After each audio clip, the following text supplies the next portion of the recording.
everyone. So on my live stream last Friday, we were talking about borders. We were talking about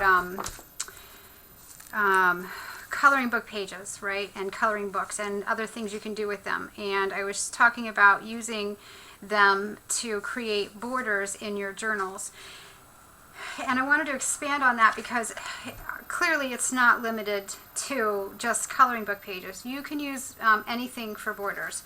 So, you know, a variety of things I've used are jelly plate prints, like extra jelly plate prints that have a lot of different color on them. What else? Baby wipes that have a lot of color on them. Doodle sheets is what I call them, which is basically like when I make doodle sheets anyway, they are old book pages that I then paint on and doodle on, and then I cut them up into borders, or like in this case into little inchy, twinchy, whatever you want to call them, little squares. And so, you know, there's a variety of different things you can use. Any kind of artisan papers, scrapbook papers, anything like that, especially like the scrapbook papers you don't like. You know, maybe you buy that book and you get a handful of them that you just don't really like. They make really good borders, and yes, you can alter them with paint just like we do everything else to get them to be a color or a pattern that you want. But another really fun and awesome thing to use is magazines. Now, a lot of us who do mixed media art generally have magazines for a multiple reason. I have magazines because I like to use them to get lighting, which they're not the best for lighting, but it works for me because I do more, kind of more of a whimsical, surreal sort of look. So they work really well for me as far as getting ideas about shading once I've already drawn a face. Another really good use for them clearly is just when you're doing art journal work only, is just for collage items and titles, lettering, stuff like that. But there's also another really fun way to use them, and that is to create those kinds of borders. And you can use anything to do this with. You just kind of need to think outside of the box. So for instance, back here in the back where we have like the articles and stuff, after you've read them and you're done with the magazine, you don't often use these. They don't have like a lot of big images, so you don't see a lot of people using these types of pages for collage in their art journals, but they actually make really great collage, and I'm going to show you how I would use them. So a couple of things. If I'm getting something that I can kind of tear, like this black box right here, I will just use my ruler because it has an edge that's slanted and really sharp. So I'll just use my ruler, sorry for the loud noise, and I will just tear the part that I want to keep off of it and set that aside to use as part of a border. So I'm going to set that one aside. And then you can also just use random text. So like this text is really interesting to look at because it's both regular font, bold, and then there's red as well. So it's kind of interesting as a graphic element. So I'm going to grab a piece of this as well, and I'll set that aside. Now, next, of course, is there are images and sometimes often these big title or caps, title caps, I think they're called. So I'm going to get both the image to keep or to use. So I'm going to tear that image out. And like I said, if it's a straight line, if it's something I can tear, or I want to have it in that format, I will tear as often as I can. Just because clearly it's a lot faster for me than cutting. And that, you know, in large part is because I am left-handed. And although I do use the scissors with my right hand because I can't make them function with my left hand. I don't have left-handed scissors. At the same time, I'm not as dexterous, however you say that, with that left hand, or right hand. So I end up having to kind of go slow and have little minor mishaps sometimes. All right, so we could grab those. That's a really interesting image. Or you can, you know, use, whoops, an image that might be on the other side. So in this case, I'm going to, I like this image more. I really like it. So I'm going to go ahead and tear that one. And this, it's another thing that's nice about using the ruler is you can get really precise sometimes in your tearing. Whoops. So I got to keep that one.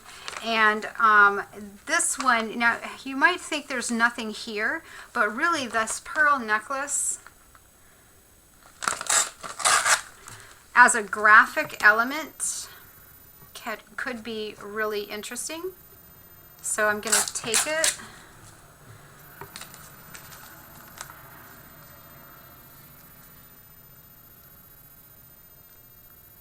Oops.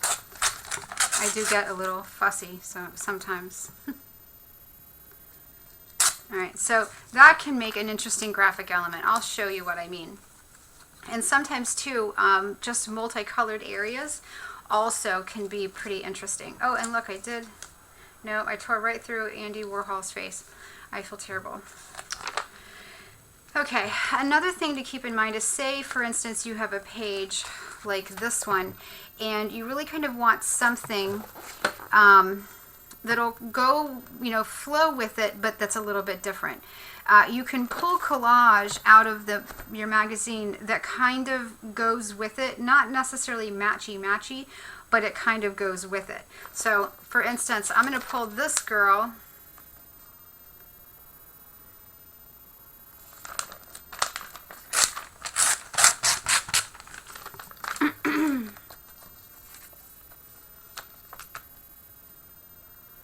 And I'm trying to get it, the part that I'm going to keep about the width of the border.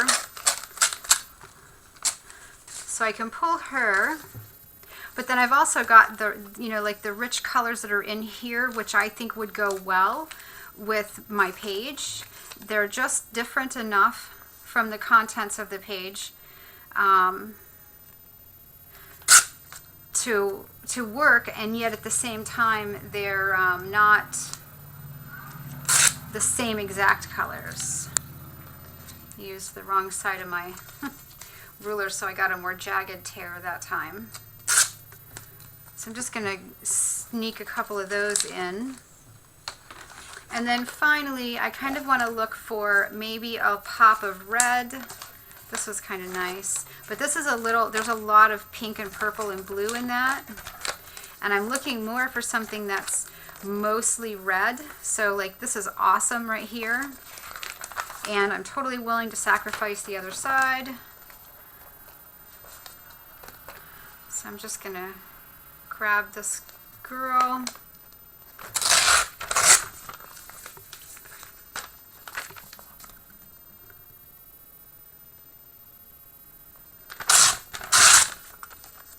So I've got her, and I can just, keep as much or as little of it as I want.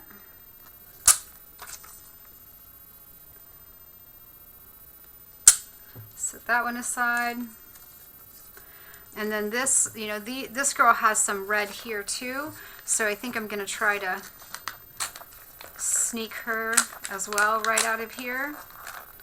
This doesn't always go exactly as planned. When that happens, I like to use my craft knife. And again, I'm left-handed, and so I seem very awkward, I guess is a good word, when I'm using it, and it makes people nervous. So I apologize if I make you nervous. It doesn't make me nervous. I'm comfortable with it, so there you have it. And then I still have this girl I can use later. So finally, I just want to find one thing that's a really nice, interesting red. So like here, awesome pattern. You can use that patterning. Just great stuff on here that we could use. All right, so this is good. I like this a lot. So I'm just going to grab some of this pant leg.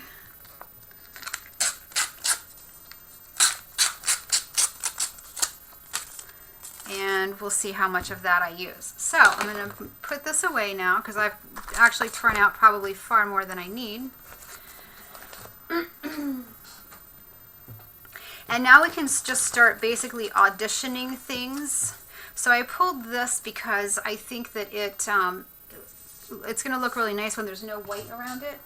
So the other thing that I do is I keep just this really old grungy painty self-healing cutting mat so that I can just really quickly chop up. My plastic ruler has that slanted side, but the other side has metal inset, which is really awesome because that means I don't cut into my ruler. So I'm just going to get rid of all of the white.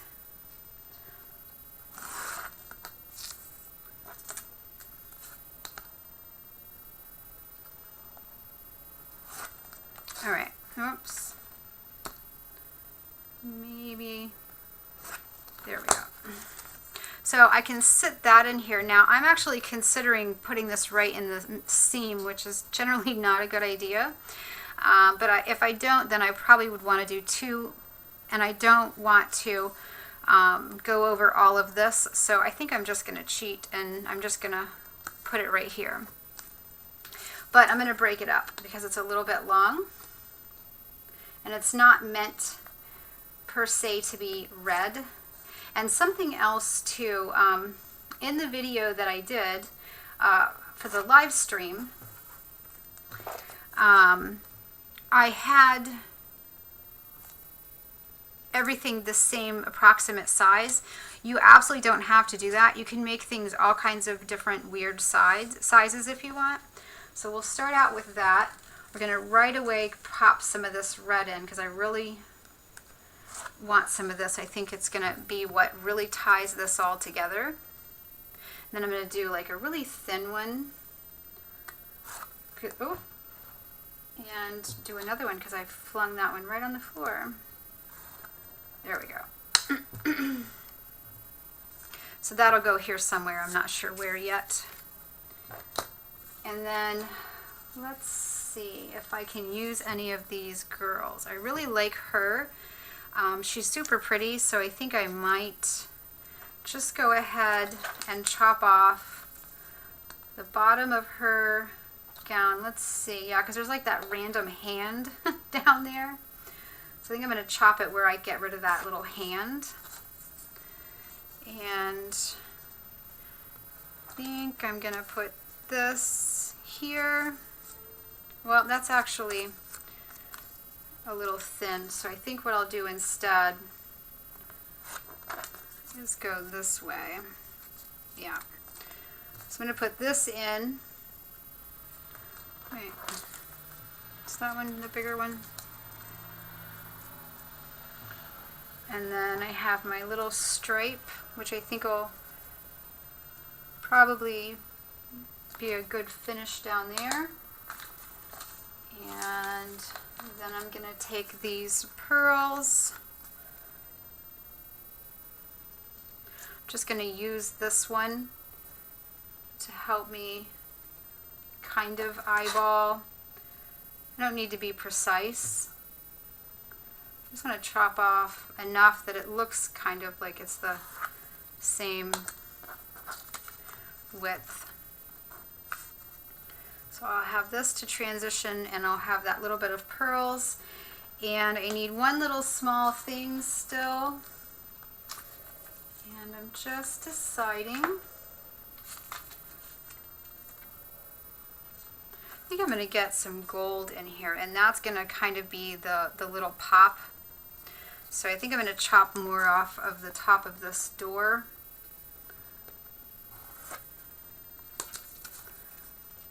Put that here. Probably going to layer that underneath. This girl.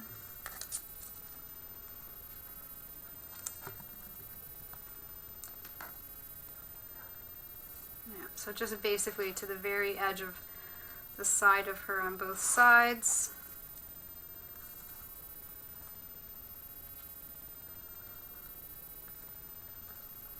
You can always have a little more than what you need and then just trim as you go.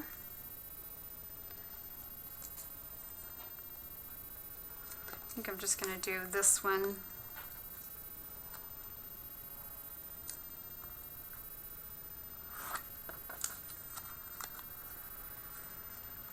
There we go. So that's going to kind of get us going with our border. And set all of this aside. Always put the lid back or the top back on your knife. Never sit it down loose. Typically, and specifically because I'm going to be putting this in the center, but typically I try to use some type of a matte medium. Now, it does cause magazine paper to wrinkle, so always use a old gift card, and you can flatten it right out. And I'm just going to get a gunky brush. And here we go. So I like to just kind of slide it to the side. And then I'm going to work with the ones that I know I want to fit in. So I'm going to start at the top because I'm, reasonably sure that I want to keep this girl intact. That's right. Going to go right here.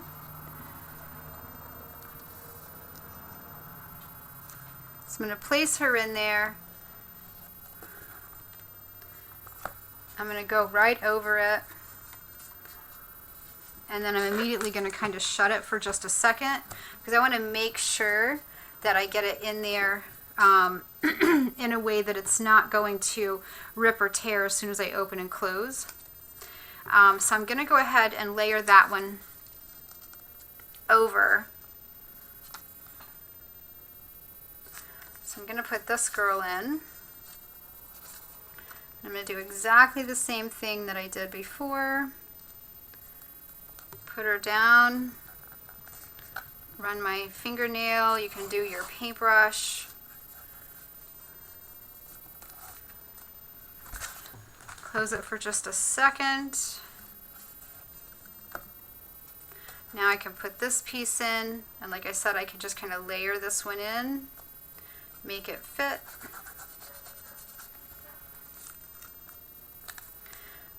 Then I'm going to come in and I'm going to put this one in place.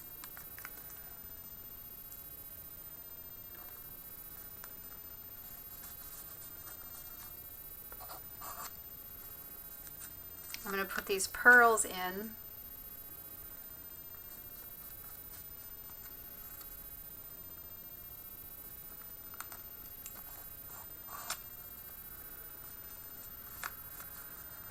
And again, I'll use this one to kind of transition.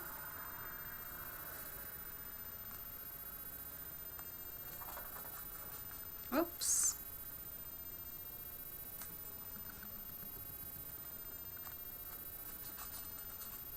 Also too, I kept a few of these like thin areas. So you can come in if you want to add some variety. And you can do something like this. Just add it in and just tear right where you want to make a little bit of a transition. So I'm going to do that same thing with something, hopefully something that's dark. Here we go. I've got the little pearls. I'm going to do the same thing with these. This time I'm going to use scissors.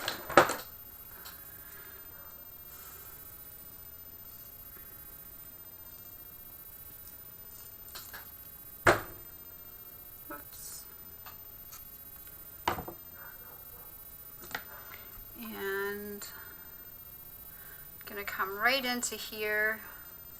I'm going to go in this direction.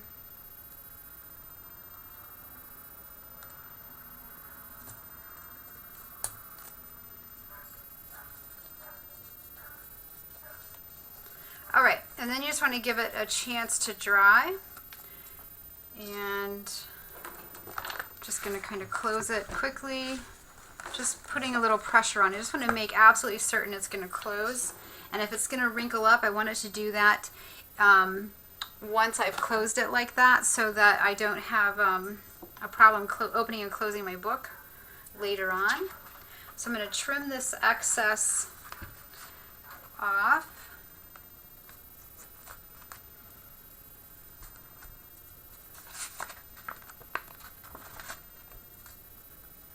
See what I mean by I'm trying to use them with my left hand and I can't. All right. So I'm going to quickly let this dry, and then when we come back I'll show you how, you know, another way you can additionally kind of integrate it into your page. Okay, so now that it's dry, just exactly like the borders that I did the other night, you can use pretty much any kind of marker for the most part. So I've tried out all of these markers and they all absolutely work. So I'm just going to run through the brands so that you will, you know, see what you have in your stash. Sharpie poster paint markers, they work just fine. Uni Posca markers work just fine. Here's another Uni Posca. Permapaque markers from Sakura work just fine. One of my favorite markers, Pro markers, they work just fine. Those are from Letraset. I also have the Prismacolor Premier markers. They work just fine. Good old-fashioned Sharpie markers, awesome, and they work. Sakura's Pigmographic and also the Microns. I didn't grab a Micron out, but they definitely work. Sharpie brush pens, just another Sharpie, really. Let's see, what else do I have? The kids Crayola markers, they work great. The Faber-Castell pens work fine. Even dollar store kids markers work just fine. And you can use markers to really kind of punch things up. If, like me, you've put a little bit of matte medium over it, you can even use like Jelly Roll, and I forget what the other white marker is that other people use. I don't use it because it's not water permanent. Yeah, it's not permanent. Anyway, but the other white one also will work just fine. But it's really awesome because you can totally turn these to the largest degree. Now I wouldn't with the two girls, but you can turn the rest of this stuff into just little abstract works of art is how I like to think of them. So I've just got these little pearls and I'm just putting a little border around every other one. This is a great way to expand on and practice any patterning that you do, you know, like for instance, the Zen doodling or anything like that. This is a great way to practice that. But also because this is a lighter color, you can also use that transparency and put a transparent marker over it. So like for instance, this Pitt pen is kind of transparent color, so I can come in and put that over it. Now if I put that particular marker directly over the black area, you obviously wouldn't, you know, be able to really see it. So that's why it's fun to have something that has some white in it. And now this suddenly doesn't really look, I don't think, anymore like a pearl necklace. It just looks like a design. And you can take it even further because you can take an opaque marker and you can add on to the patterning in the black area. So again, magazine images are so versatile, and it doesn't have to be anything that you might typically want to reserve back to use. It can be stuff that you wouldn't normally maybe use, like this text here. Again, the text is another one that, because it's white on black like that, you can play around with it and create some patterns. So you can just treat it as if there isn't even any writing on there and just start doodling on it. Or you could come in and you could highlight just a random line of text and use the text like line. In other words, as if it were lines that were on there. And of course, I can come back in with a opaque marker and work over top of that even. And don't forget, you can always just bring black back into it by getting a black marker. Okay, so let's see. Let's do some black. So I can come up here to this background here, and I can You can do pretty much anything. Like I can give it a faux edge by simply coloring out some of it so that it's, you know, it looks almost like it's painted with the background. Or I can just doodle. Yeah, polka dots tend to be my thing, and 50 million other artists. So, but polka dots are just easy for demonstration purposes. You don't got to put a lot of thought and effort into it. You can also use the more fine line markers, and you can just add patterning over top of what's there regardless of what's there. In other words, like it doesn't matter what the imagery is. You can tuck it behind, and it starts to look as if it was, you know, you have to think about it for a minute when you're looking at it, which came first. Was the flower actually a part of the magazine page, or was that doodled on and, you know, drawn so that it looked like it was, you know, stuck back behind it? Again, just play around.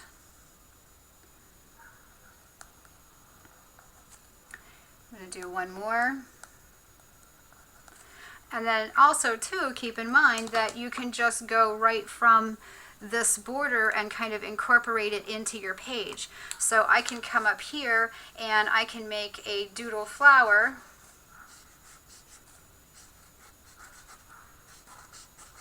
and just go right over both, right? So I can start to incorporate this into my page without having to go to the you know, necessarily go to the extent of taking the time to paint around things to try to incorporate it, which, you know, you can do, and I love it. It looks beautiful, but there's other things you can do as well. So I've already got some flowers down there, so I think I'll just put one up here. And if you were really playing around, you could even incorporate it in a way in which it too sort of went behind something, and so you weren't quite sure where one started and one ended. And then my favorite, probably my, you know, like favorite go-to type of thing is just to incorporate it all together by creating a bit of a repetitive mark that I carry out onto the page. I've been doing these for a long time. So if you spend a little time doing them, I think you too will come up with like things that are sort of your favorite go-to thing to doodle. So like for these here, I kind of just went behind the white flower instead of going over top of it. And I will say that a couple of artists really had a big influence on me back when I first learned how to do art journaling, back when I was still just doing altered books as a creative outlet. I was introduced by a fellow altered book artist to a couple of different artists, one of them being Tisha Moore. Tisha Moore is really big on using magazine cutouts and things like that, and also the doodling. So, you know, huge credit to her, as well as Ingrid, and I never say her last name right, but Dejinkers. Don't think I have that right. I mean, I apologize if she ever watches this. Those two artists really had a huge impact on me when I first started. And this was kind of before art journaling had like really mainstreamed. They were the first two that I found out. And Tracy Bautista also, because I was doing a lot of painting in my altered books, and someone commented and said, your use of color reminds me of her, and I had no idea who she was. So that opened up a whole nother world when I was introduced to her art as well. So there you go, just some quick ideas. And of course here I've only stuck it right down in the center, but you totally can do this type of thing all the way around it. And just keep in mind, it's your art journal. You can use magazine images. You don't want to go selling these or reproducing this in any way because you don't own the rights to the photos, but tearing it up and cutting it out and gluing it down in your own art journal is, you know, perfectly acceptable. use of, you know, magazine papers. So hope this was inspirational, and I will probably come back with another video later this week. If not, I will see you at the live stream. I do that every Friday here on YouTube at 7:30 p.m. Eastern Standard Time. Give it a thumbs up if you liked it, subscribe if you're not already, and I will see you again soon.